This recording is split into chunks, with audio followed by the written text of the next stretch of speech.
All right, let's talk about first round selection, Jaxon Smith-Njigba, someone who many had as their favorite wide receiver in this draft class. And I thought he had a very compelling day, I would say, for the Seattle Seahawks. So let's talk about it. They got him involved early. This was, if I remember correctly, this was the first play that the Seahawks would take offensively, trying to get him the ball, running just a route underneath, sort of flashing from the offense's left to the offense's right, sort of designed to get the ball in his hands. Right when this play begins, I actually think Locke could have gotten him the ball a lot quicker. He got open pretty fast and kind of had to slow down a little bit. So by the time that he, turned his head around, defender was there. Not really much he could do, but I just wanted to show this play to show that, Seattle seems to be making an impact, making a conscious decision to get the ball in his hands, and I think they'll probably be doing that pretty consistently, not just in the preseason when you are trying to get your rookie, valuable reps now before the regular season starts,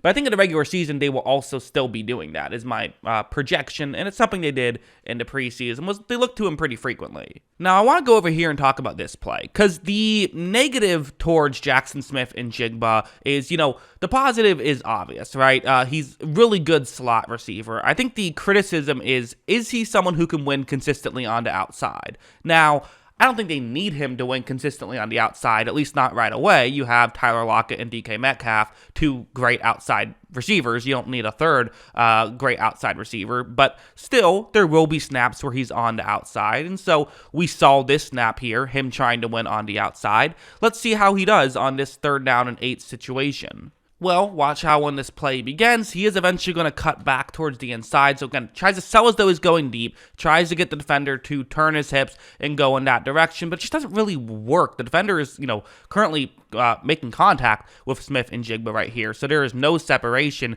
and that is just not a route that even if Locke was looking in that direction, he's not going to throw it to that side of the field because it isn't open. So, this was a lost rep right here. Again, it's one rep. You can't say too much about a single rep, but this was one that, if he was able to win it, I would have gotten very excited. Wasn't able to do it, but again, I'm not overly concerned because I thought that the good still outweighed the bad in what he was able to do. Heading over here, we mostly saw him play the slot, and he played it really well. I mean, he's going to be a great fit for the Seahawks. I just think he's going to be, and I think he showed why in this preseason, starting off with this play where, again, simple route. Going to be running quick route over the middle, and the corner who's covering him playing very far off. So you have some room to work with here. Watch how when this play begins, he again gets to his spot very quickly. Doesn't do anything crazy route running wise. He didn't have to. That wasn't his wasn't what was necessary. And one thing I do think I like about Smith-Njigba is that I think he does a very good job at knowing when to, use his footwork and use his route running and when to just get to your spot. On this play, with how far off the defender who was covering him was, away from the line of scrimmage, just run to your spot. It was smart there. And I would say he does some good stuff after the catch too, picking up as many yards as possible. And this is the kind of thing that definitely, I would say, gets you nervous if you're a team that's playing the Seahawks next year, is that you don't just have to worry about Lockett and Metcalf on the outside, but then if you don't put any resources over the middle, Smith-Njigba will eat you alive there with those kind of routes. We also have stuff like this, where what's going to happen here is it's going to be zone coverage this time, and he's running a route over the middle. That's the way this play works. So, okay, try to get, find a gap in coverage, but he does something I think really smart here that, again, is going to work at this level. This is the kind of thing you want to see guys be able to do at the NFL level. Watch how when this play begins. You see him, watch how he goes to the outside of that defender he was first, on. You see how he went to the outside of him instead of going just straight closer toward the middle of the field.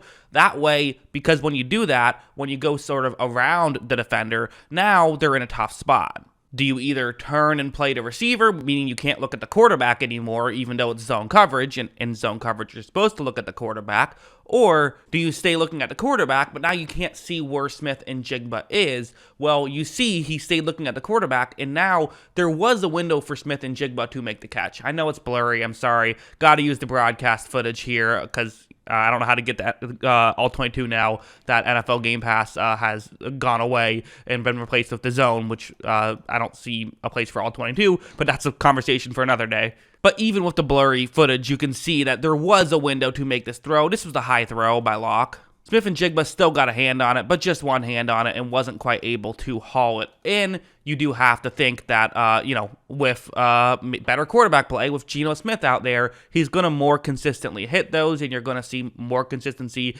in those types of completions. Also, something like this is sort of a small one, but again, it's an underneath route, try to get some yards. It's nothing crazy right here, but I love how well he cuts on this play. Just watch how well he cuts. Watch him, step in, and the second he's cutting, right? I mean, he looks like he's going straight up, and then boom, is over the middle, is open, makes the catch. Great stuff from Smith-Njigba. So yeah, those are kind of my thoughts on Smith-Njigba as a whole. It's something where, like, there's several things you can do in the preseason to sort of raise or lower your stock. I think the first thing I want to see you do is just do what you were in college. Show me that, like, the reason why they drafted you is something you can actually do at the NFL level as well. And Smith-Njigba, I think, completely passed that test. He was great inside the slot, and that's really all he needs to be right away. Hopefully he can develop sort of being an outside receiver later on, but, maybe he'll still do that early on as well. We don't know,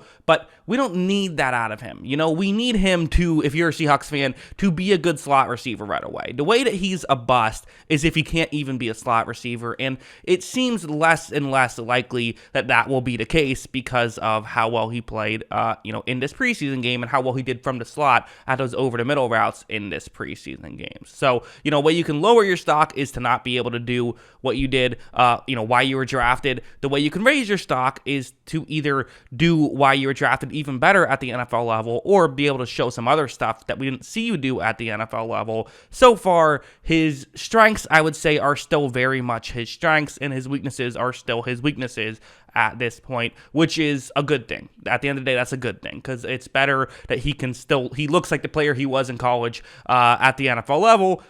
The reality is most guys don't look that way. Most guys look a little worse. So meeting expectations is actually a positive in a weird way at the preseason, just because usually you don't meet your expectations that quickly, right? So yeah, I mean, as a whole, I would say personally that this was a positive performance by Smith-Njigba for the Seattle Seahawks. At least that's what I think. What do you think? Let me know in the comments below. What were your thoughts on Smith-Njigba's first NFL game? Always love hearing from you. And of course, as always, thanks for watching.